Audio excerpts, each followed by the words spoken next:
நீங்கள் பார்த்துக் கொண்டிருப்பது உங்கள் விஜய்.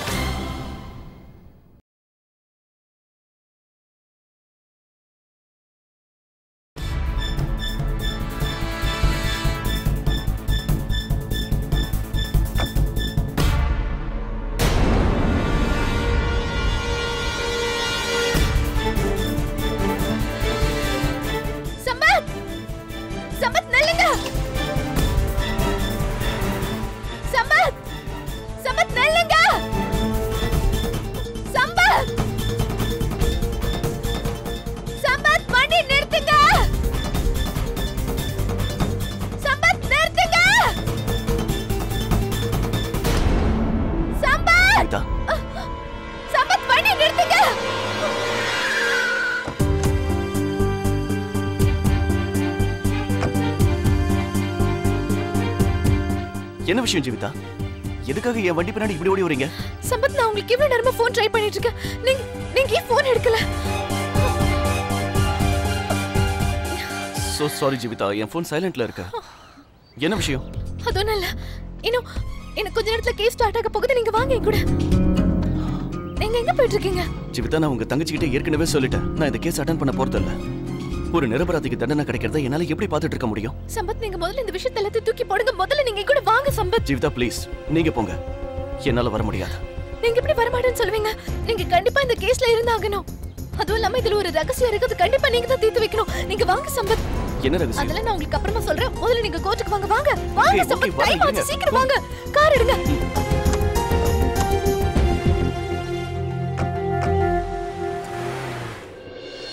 அத்தை, உங்களுக்கு என்ன தோணுது? வினய் விடுதலை ஆயிடுவார்ல? நான் இன்னைக்கு சிவன் கோவிலுக்கு போயிட்டு வந்தேன். வினய் விடுதலை ஆகணும்னு நான் வேண்டிக்கிட்டேன். அது மட்டும் இல்ல அத்தை, நான் துர்கைக்கு விரதமும் இருக்கேன். வினைக்காக நான் 9 நாள் துர்கைக்கு விரதம் இருக்க போறேன். துர்கை இதனால சந்தோஷப்படுவாங்க. வினைக்கு எல்லாமே நல்லதா தான் நடக்கும். நீங்க எதுக்கும் கவலைப்படாதீங்க அத்தை. நான் வீட்டை நல்லபடியா பாத்துக்கிறேன். சரி பிரேமா, நான் இப்ப கோர்ட்ல தான் இருக்கேன். கேஸ் சீக்கிரம் ஆரம்பிக்க போகுது. தீர்ப்பு வந்த உடனே நான் உனக்கு ஃபோன் பண்ணி சொல்றேன். சரிங்க அத்தை, எல்லாம் நல்லபடியா நடக்கும். நான் போனை வச்சிடறேன் அத்தை.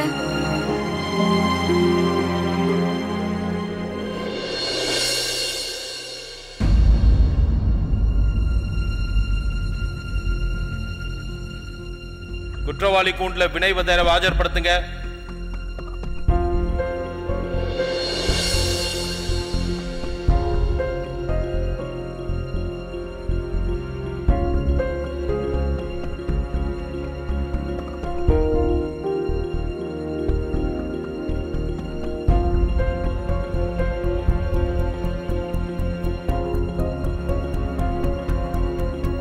வாங்க.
Case number 435 Vinay Vadra. உங்களுடைய வாதங்களை ஆரம்பிக்கலாம். யுவர் ஆனர், ரியாவோட இந்த மர்டர் கேஸ்ல ஆரம்பிக்க வேண்டிய விஷயம்னு எதுவுமே இல்ல.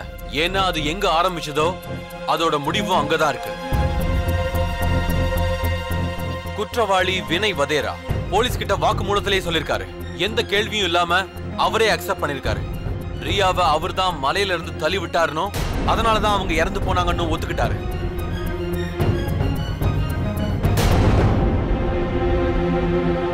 அதனாலதான் இந்த நீதிமன்றத்துல நான் வேண்டி விரும்பி கேட்டுக்கிறேன், நேரத்தை வீணடிக்காம எவ்வளவு சீக்கிரம் முடியுமோ அவ்வளவு சீக்கிரம் வினய் வதேராவுக்கு கடுமையிலும் கடுமையான தண்டனை கொடுக்கணும்னு நான் தாழ்மையோடு கேட்டுக்கிறேன்.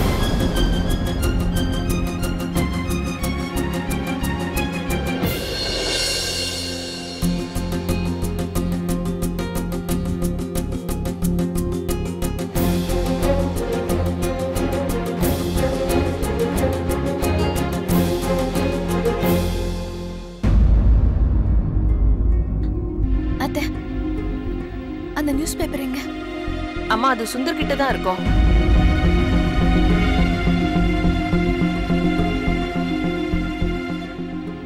யுவர் ஆனர், இதுதான் கொலை செய்யப்பட்ட ரியாவோட போட்டோகிராஃப். இவங்கள அன்னைக்கு ராத்திரி வினய் வதேரா மலையில இருந்து தள்ளிவிட்டு கொலை செஞ்சிருக்காரு. இதுக்கு பின்னாடி என்ன ரீசன் இருக்கு, அவங்களுக்குள்ள என்ன பிரச்சனை நடந்துச்சுன்னு இது வரைக்கும் எந்த தகவலுமே இல்ல. குற்றவாளிக்கு தகுந்த தண்டனை கொடுக்கறது தான் இந்த நீதிமன்றத்தோட கடமை. குற்றவாளி உங்க கண்ணு முன்னாடியே நின்னுகிட்டு இருக்காரு யுவர் ஆனர்.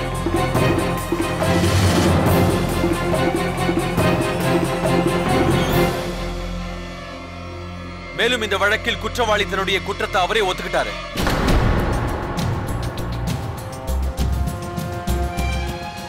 ரியாவுடைய போட்டோவை காட்டுங்க.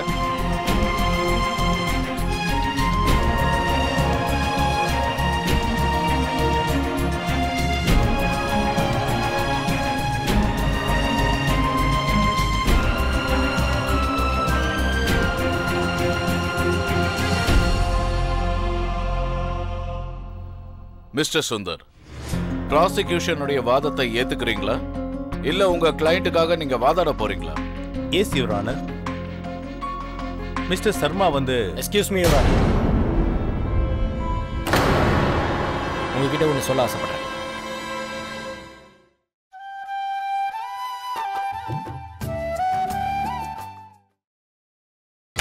நீங்கள் பார்த்துக் கொண்டிருப்பது உங்கள் Vijay. Mister Sharma excuse me your honour, உங்ககிட்ட ஒன்று சொல்ல ஆசைப்படுறேன். உங்ககிட்ட இப்ப இருக்கிற அந்த போட்டோ கண்டிப்பா ரியாது கிடையாது.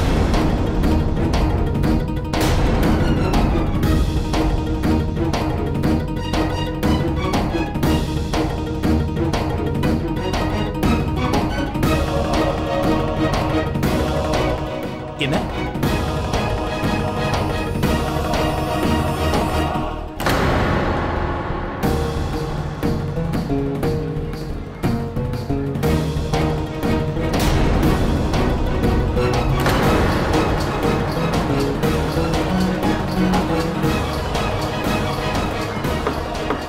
Order order. மிஸ்டர் வினய், நீங்க ஒரு வக்கீலுங்கிறத அநேகமா நீங்க இன்னும் மறக்கல போல இருக்கு. டோன்ட் ஃபர்கெட், நீங்க ஒரு குற்றவாளியா குற்றவாளி கூண்டுல நிக்கிறீங்க. அப்புறம் ஆல்ரெடி நீங்க செஞ்ச குற்றத்தை நீங்களே ஒத்துக்கிட்டீங்க.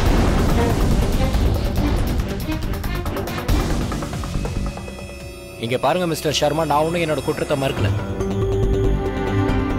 நான் ஒத்துக்கிறேன், அன்னைக்கு ரியா இறந்ததுக்கு காரணம் நான் தான். ஆனா நான் அடிச்சு சொல்றேன், அந்த போட்டோல இருக்கிறது நிச்சயமா ரியா கிடையாது யுவர் ஆனர். இன்ஃபேக்ட் இன்னைக்கு காலையில வந்த பேப்பர்ல கூட இதே போட்டோவை தான் போட்டு வச்சிருந்தாங்க. ஆனா இந்த போட்டோல இருக்கிறவங்க ரியா கிடையாது. இதான் நான் உங்களுக்கு ரொம்ப நேரமா சொல்ல ட்ரை பண்ணிட்டு இருந்தேன். அந்த போட்டோல இருக்கிற பொண்ணு யாருன்னு தெரியல. ஜீவிதா, நான் போட்டோவை பக்கமா எதுவும் சொல்ல முடியாது. இப்ப என்ன திடீர்னு புது நாடகத்தை உருவாக்குறீங்க மிஸ்டர் வினய்? நீங்க மனசளவுல ரொம்ப பயந்து போயிருக்கீங்கன்னு நினைக்கிறேன். அவ்வளவு பயம் இருக்குதுன்னா உங்க குற்றத்தை ஏன் நீங்க ஒத்துக்கிட்டீங்க? மிஸ்டர் சர்மா, நான் ஒன்னும் உங்ககிட்ட நாடகம்லாம் ஒன்னும் ஆடல. இதுல இருக்கிறது ரியா கிடையாதுன்னு தான் சொல்றேன். யுவர் ஆனர், இந்த போட்டோல இருக்கிறது நிஜமா ரியா தானா இல்லையான்னு இப்ப தெரிஞ்சிடும். இறந்து போன ரியாவோட கணவர் மிஸ்டர் சம்பத் என் கூட தான் இருக்காரு. நீங்க இவர்கிட்ட கேளுங்க. இங்க பாருங்க, உங்களுக்காக வாதாட உங்க வக்கீல் இங்க இருக்காரு. ப்ளீஸ் அவரை வாதாட விடுங்க. உங்க இடத்துக்கு போய் உட்காருங்க. I'm sorry your honour, Jeevitha தரப்புல நான் மன்னிப்பு கேட்டுக்கிறேன். யுவர் ஆனர், உங்க கையில இந்த போட்டோகிராஃப் இருக்கு. அது ரியோவோட தான் இல்லையாங்கிறத இத பத்தி அவங்களுடைய ஹஸ்பண்ட் சம்பத்தை தவிர வேற யாராலையும் சொல்ல முடியாது. அதனால அவர் குற்றவாளி கொண்டுக்கு நான் அழைக்கிறேன். அனுமதிக்கிறேன். Thank you your honour. அந்த போட்டோ கொஞ்சம் கொடுங்க.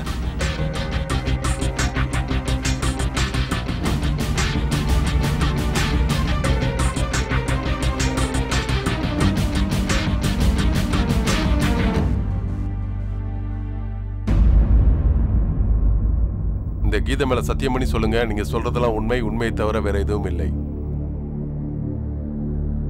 கீதை மேல சத்தியமா சொல்றேன், நான் சொல்றது எல்லாமே உண்மைதான், உண்மையை தவிர வேற எதுவும் இல்ல.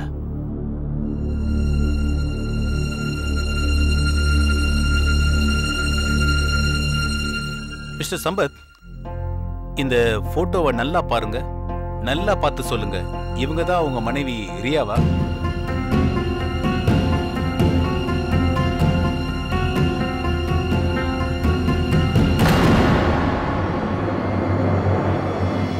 நல்லா பாருங்க சம்பத், இவங்க தான் உங்க மனைவி ரியாவா?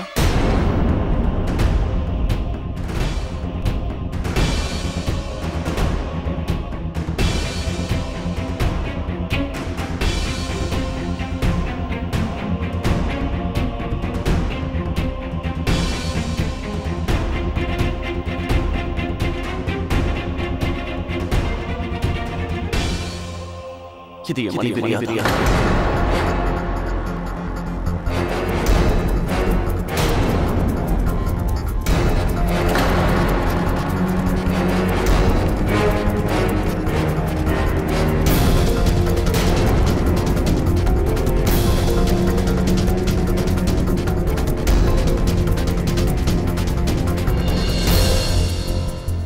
நீ என்ன பேசிட்டு இருக்க வேண்டாம். எத்தனை தடவை என் பொட்டாட்டி ரியாவை நீ சந்திச்சிருக்க, ஆனா இது ரியா இல்லைன்னு சொல்ற.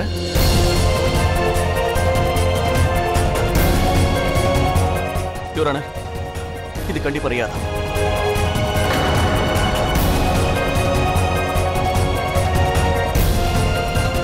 வினய், எனக்கு நல்லா தெரியும் ரியாவோட கொலை ஒரு விபத்தா இருக்கலாம். ஆனா அதுக்காக கோர்ட்ல இவ யாருன்னே தெரியல நீ சொல்றதுல என்ன அர்த்தம்?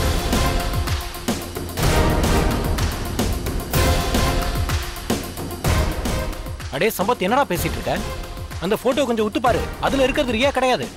இல்ல ஜட்ஜ், இது ரியா தான். இது ரியாவே இல்லன்னு இவன் ஏன் சொல்றான்னு எனக்கு புரியவே இல்லை.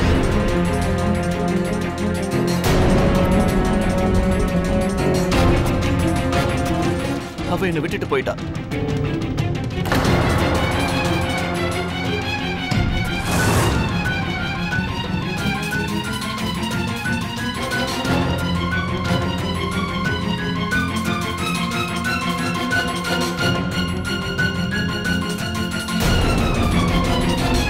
சம்பத், தேவையில்லாம இங்க நடிக்காத.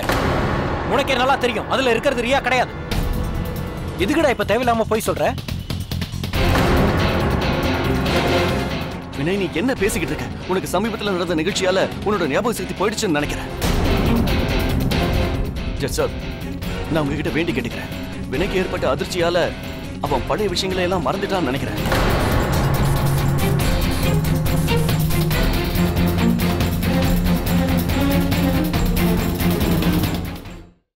இப்ப என்ன சொல்ல போற?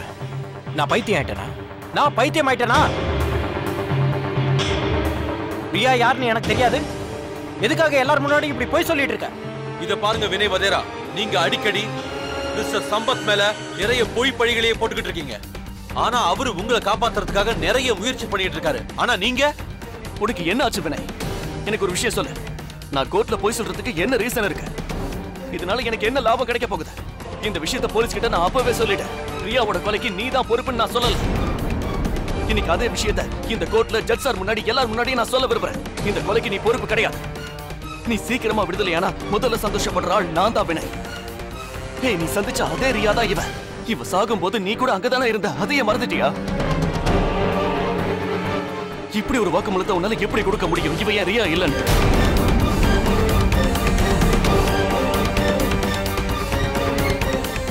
கல்யாணம் பண்ணிக்கிறது ஒருத்தைய மட்டும் தான் ரியா. நான் ரெண்டாவது கல்யாணம் பண்ணிக்கல வினய்.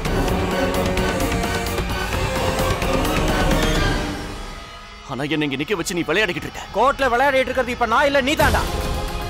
என்னடா சொல்ல போற? ரியா எப்படி இருப்பான்னு எனக்கு தெரியாதா? ரியாவை நான் அடிக்கடி பார்த்திருக்கேன். நான் வக்கீலா இருக்கிறதுனால நான் ஒரு வாட்டி ஒருத்தரை பார்த்தா அதுக்கப்புறம் மறக்கவே மாட்டேன். யுவர் ஆனர், தயவு செஞ்சு நான் சொல்றதை கேளுங்க.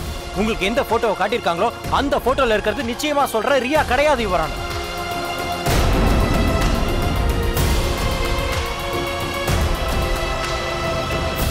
கொஞ்சமாவது யோசிச்சு பேசு வினய். வாய்க்கு வந்தபடி உளறிக்கிட்டு இருக்காத. இவ என்னோட மனைவி ரியா தான், என்னால அதை உறுதியா சொல்ல முடியும். She is my wife Riya. நான் உனக்கு என்ன கெடுதல் பண்ண வினை? ரியா இருந்த துக்கத்தையே என்னால இது வரைக்கும் மறக்க முடியல. அதை புரிஞ்சுக்காம இன்னைக்கு இந்த கோர்ட்ல இது என்னோட பொண்டாட்டி ரியாவே இல்லைன்னு நாடகம் ஆடிக்கிட்டு இருக்க வினாய்.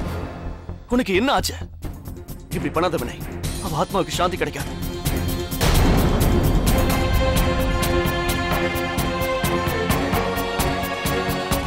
நீங்க பாருங்க, என் மேல நம்பிக்கை. இவ்வளவு நடந்ததுக்கு அப்புறமும் நான் முழுசா முயற்சி பண்ணுவேன் உன் தண்டனை குறையணுங்கிறதுக்கு.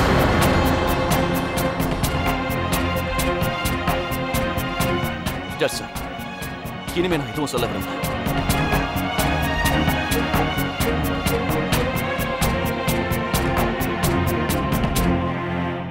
நீ யாரா என் தண்டனையை குறைக்க? இதே இடத்துல உனக்கு தண்டனையை வாங்கி கொடுக்குறேன். இந்த மாதிரி போய் சொல்ற யாரையும் உயிரோட விடக்கூடாது. சொல்றேன், என்ன பண்றேன்னு பாரு.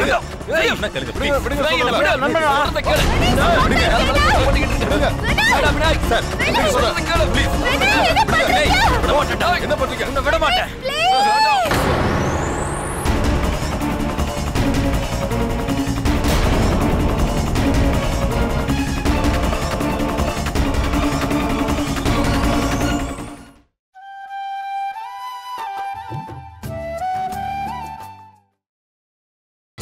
நீங்கள் பார்த்துக் கொண்டிருப்பது உங்கள் விஜய். இந்த நன்றி கெட்டவனை நான் சும்மா விட மாட்டேன். இவன் தான் எல்லாத்துக்கும் காரணம் சித்தப்பா. உன்ன மாதிரி ஒரு நம்பிக்கை துரோகியை நான் இது வரைக்கும் பார்த்ததே இல்லடா. உன்னை நான் சும்மா ஆர்டர் ஆர்டர். மிஸ்டர் வினய், வாங்க. தயவு செஞ்சு கொஞ்சம் சாந்தமா இருங்க. வினய் போங்க, பின்னாடி சொல்றேன், எடுத்துட்டு போங்க. வினய் ப்ளீஸ் கொஞ்சம் பொறுமையா இருங்க. எவ்வளவு பொறுமையா இருக்கிறது? ஒரே ஒரு வாட்டி உன்னை ரியாவை சந்திக்க வச்சிருந்தா இன்னைக்கு இவ்வளவு பிரச்சனையே வந்திருக்காது. நான் உன் மேல சத்தியமா சொல்றேன், இவங்க எந்த போட்டோவை பத்தி பேசிட்டு இருக்காங்களோ அதுல இருக்கிறது ரியா கிடையாது. வினய், உங்க மேல எனக்கு முழு நம்பிக்கை இருக்கு வினய். நீங்க கொஞ்சம் அமைதியா இருங்க.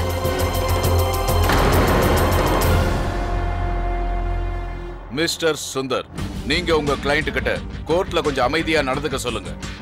இந்த போட்டோவோட உண்மை என்னன்னு இந்த கோர்ட் தெரிஞ்சுக்கும்.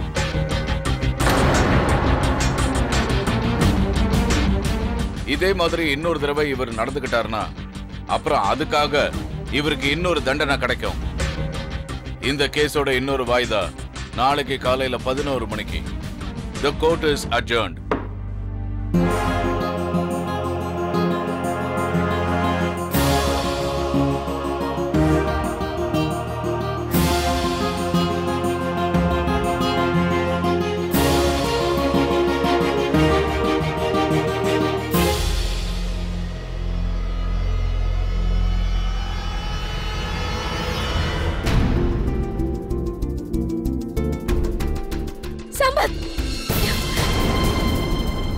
எதுக்காக இப்படி போய் சொன்னீங்க?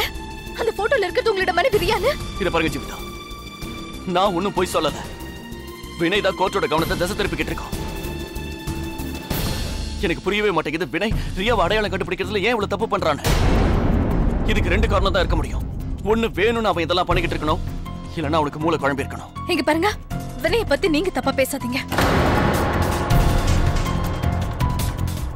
பொய்ய பேசாத ஒரு மனுஷனை பார்த்து நீங்க இந்த மாதிரி பொய்யன படி போடுறீங்க சம்பத். நீங்க எதுக்கு இப்படி பண்றீங்க சம்பத்? என்ன விஷயம் என்கிட்ட எல்லாத்தையும் தெளிவா சொல்லுங்க சம்பத். நான் கேக்குற கேள்விக்கு பதில் சொல்லாம உங்களால இங்க இருந்து போக முடியாது. நான் கேக்குறதுக்கு பதில் சொல்லுங்க. ஏன் வேற ஒரு பொண்ணு ரியான்னு சொன்னீங்க? என் முகத்தை பார்த்து சொல்லுங்க. எதுக்காக அவ தான் ரியான்னு போய் சொன்னீங்க? எதுக்காக இந்த பொய்ய சொன்னீங்க? என்கிட்ட சொல்லுங்க சம்பத், சொல்லுங்க. எதுக்காக அப்படி சொல்லுங்க? நான் உங்களுக்கு எத்தனை தடவை தான் சொல்றது, நான் ஒண்ணும் போய் சொல்லல.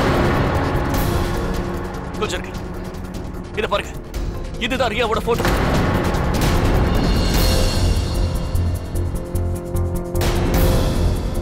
இது எப்பவுமே நான் என்னோட தான் வச்சுக்கிட்டு இருப்பேன். அப்புறம் இதே போட்டோவை தான் நான் நியூஸ் பேப்பர்ல கண்ணீர் அஞ்சலிக்கும் கொடுத்தேன். நீங்க சொல்றது எப்படி இருக்குன்னா, ரியா இறந்து போனதுக்கு அப்புறம் நான் வேற ஒரு பொண்ணோட போட்டோவை என் பர்ஸ்ல வச்சிருக்கிற மாதிரி இருக்கு. சொல்லுங்க, இதுவும் பொய் என்ன?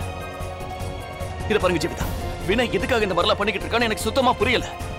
என் மனைவி இறந்துட்டான், ஏன் மேலேயே பழி போடுறீங்களா? நான் தான் போய் சொல்றேன்னு.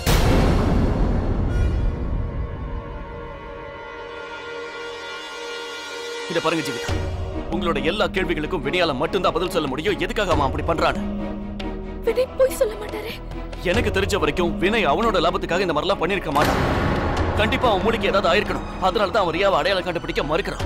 ஆனா இவ்வளவு நடந்ததுக்கு அப்புறமும் அவன் சீக்கிரமா விடுதலை ஆகணும்னு நான் வேண்டிக்கிறேன். இல்ல சம்பத், நீங்க இது போய் சொல்றீங்க. சம்பத் நில்லுங்க. அக்கா சம்பத் நில்லுங்க, நான் சொல்றத கேளுங்க. மாலதி எதுக்காக என்ன தடுத்து நிறுத்துற? நான் சம்பத் கிட்ட கேட்கணும், அவர் சொல்றது உண்மையா பொய்யான்னு அக்கா, உண்மையா பொய்யாங்கிறது கோர்ட் முடிவெடுக்கும். அழக்கூடாது ஜெவிதா, தைரியமா இரு.